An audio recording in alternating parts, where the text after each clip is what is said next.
Hi there, my name is Daniel Nunez Mendoza. I'm the general contractor hired by Marco Geach.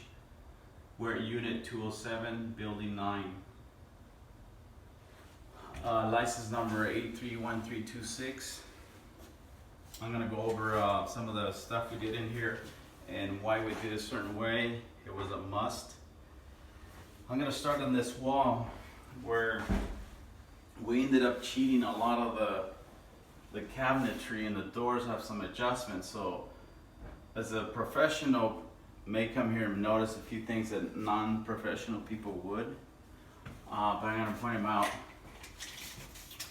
If you take a measurement from this section here to the bottom of the cabinet, and I do the same thing on this side, I'm going to be 3/4 inch off. And what I did is I shaved, I skipped, and I tilt each cabinet. I offset them and adjusted on the doors. I cheated on the doors because if I take my level, actually you can see that this countertop is perfectly level. I'll turn it this way. And that's level right there. This is a 6-foot level. So I'm going to take a measurement from here as far as I can. So you have a 53 7/8. If I'm over here, I only have 53 1/8. That means we're 3/4 of an inch off from that wall to this wall. So, speaking of granite tops and appliances, we have to level. So everything's level on the bottom, and we have to level, start from the highest point always. So this is the highest point of the whole kitchen. The rest from there had to be shimmed to keep that level, because otherwise your dishwasher, your appliances will not fit, and that's the most important thing. If you go through all this and at the end you can't get a dishwasher in, or you can always lock it in, you can't get it out.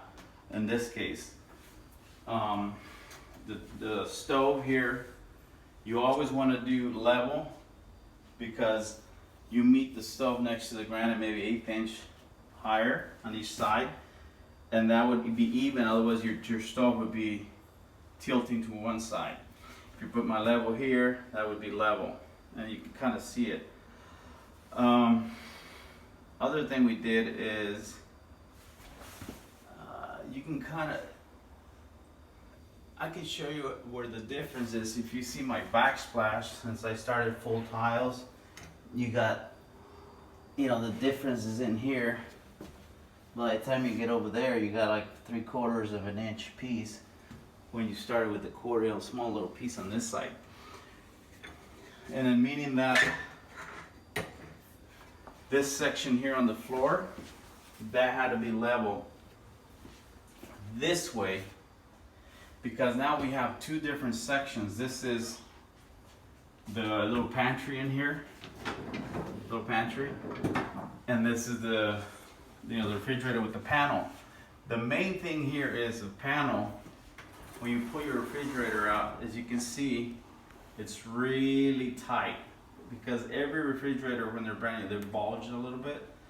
You see there's an 1/8 inch gap, an 1/8 inch gap on the bottom, but not in the middle. If this doesn't plumb, the two walls plumb, which they are plumb, and your floor is not square, or not level, that doesn't create a 90-degree, connection from floor to, let's say, vertical with horizontal, meaning you have to be level and you have to be plumb. And this is what is the most important part of the whole kitchen, that your floor has to be level. There's no budging on this one. We couldn't do anything. We had to put it level. So since this is the part this is the lowest of the whole, the lowest part of the whole kitchen, say. It's by the time we got over here, it's 1.5 inches from 0 to 1.5 inches. on this part and on this part of the cabinet. And I got pictures to show all that as a photograph. And I'm gonna go here with my level and show you something. This is level. So if I go this way and I measure my tile from here, it's 36 inches. We kind of cheated on this side because this cabinet is a lot higher than this counter, so we didn't have to level this continuum, which was a good thing. It's a little bit forgiving there. But you can see the toe kick. If you follow me on the toe kick over here, and if you want to zoom into that, it says 3 inches.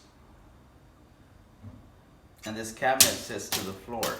Every toe kick that you have for a cabinet, it's standard 4.5 inches. So this is a cabinet that's sitting at the full 4.5. I don't know if you can see that's 4.5. But this side is only 3 inches. That means there's 1.5 inches difference. That's how much the floor drops on this side.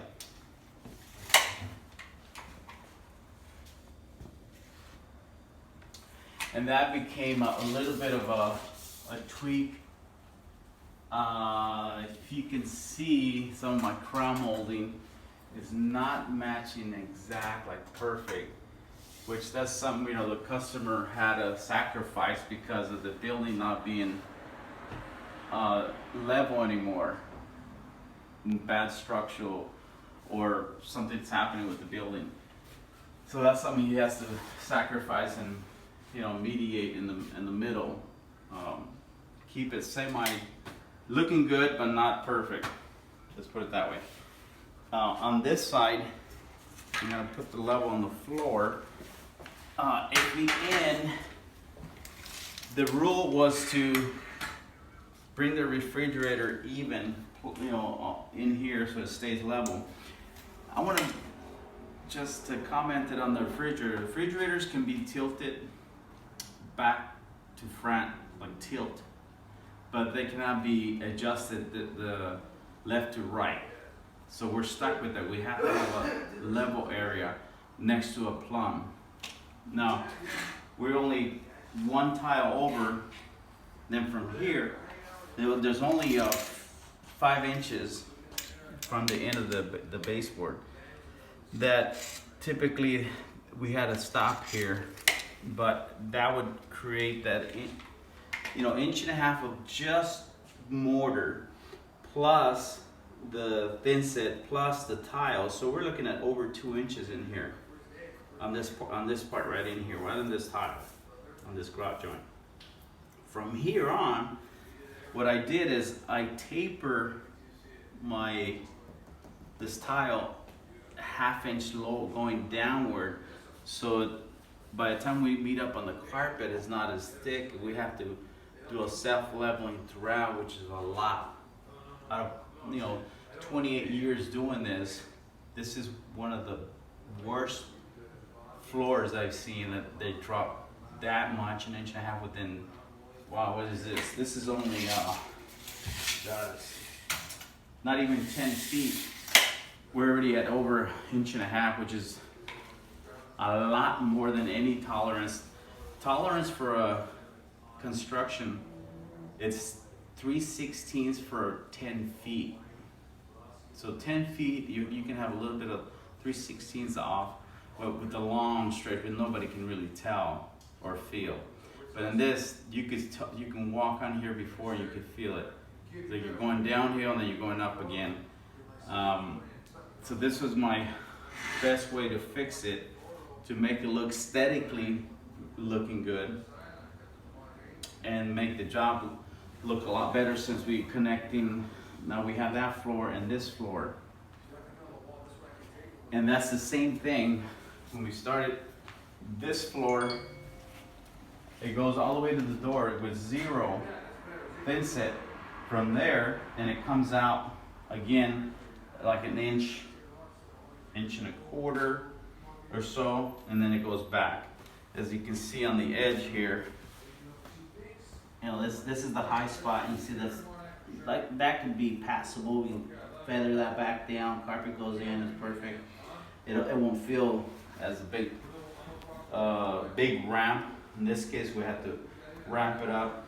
And if you want to notice this cracks, and I see this is a steel beam, kind of like there's a steel beam on this ceiling, and every other ceiling is about the same distance. So I'm pretty sure this is where it doesn't give away, and the other side of the beam, this is where it cracked and it gave in. From this crack down is the worst spot.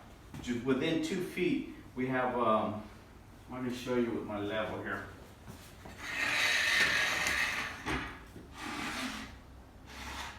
Okay, let's keep it there. If you move on this side so you can take a better angle. Right there, we have 1.25 inches. Right here, 1/2 inch. So that's 3/4 of an inch within 3 feet. Within 3 feet, I'm all 3 feet out. And actually, that's I'm actually not level right now, because as I mentioned earlier, these two tiles actually have like a 1/2 inch difference. I'm gonna level myself here.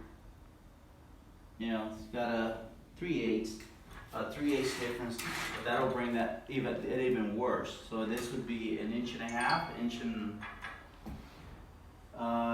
more than, an inch and, if I bring it level, it would take it in another 3/8, so it's 1 5/8, and then this would be, about this, another 3 higher.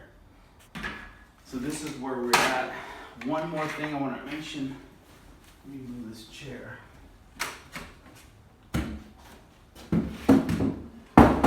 Stand on this side, because I do the same thing here. If you come over here and take a video of this, go sideways here, so you can see how much I'm all the way down to the concrete here, and I'm on top of the tile on that end, and that's 1.25 inches. But you can zoom in on my level, and that's actually level. You would think there's something wrong here. It's an optical illusion, but this level is touching the concrete, and that's how drastically it goes down your floor. The bottom of this level, that's where the concrete should be, because this is level right now. And this is only 4 feet distance, and that's already 1.25 inches off. So that's where we're at. The customer had to sacrifice a lot of imperfections here, and that's what we talked about it. He's not very happy, but as a contractor, I can only work with what I got, and this is existing building, and I can't